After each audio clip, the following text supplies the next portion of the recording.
Sebagai Kepala SMP Negeri 1 Martapura, yang pertama merasa bangga ya, bersyukur, terima kasih kepada Pemda karena telah mempercayakan SMP 1 untuk menjadi tempat lokasi tes CPNS.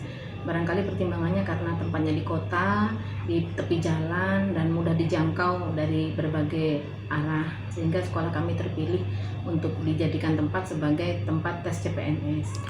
Bu, sejauh ini persiapannya bagaimana, Bu? Untuk persiapan tes CPNS sendiri sebenarnya ada panitia khusus, kami hanya tempat saja, dan kemudian sudah koordinasi juga waktu itu kepala sekolah dengan beberapa dari BKP SDM dan kepala BKP SDM, kami bersama-sama koordinasi. Tempat yang akan dipergunakan itu untuk lokal ada 6 lokal, jadi 4 lokal untuk tempat tes dan 2 lokal untuk satgas. Ada tenda yang digunakan sebagai ruang tunggu ketika peserta CPNS menunggu sesi gilirannya.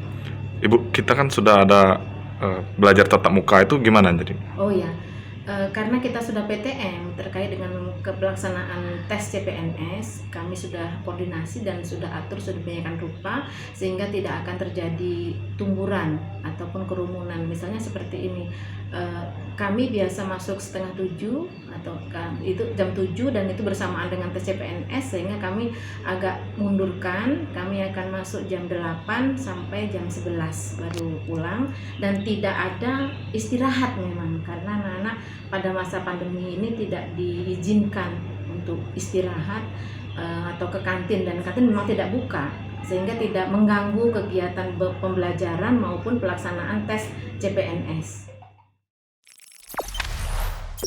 Jangan lupa subscribe, share, komen, dan like ya.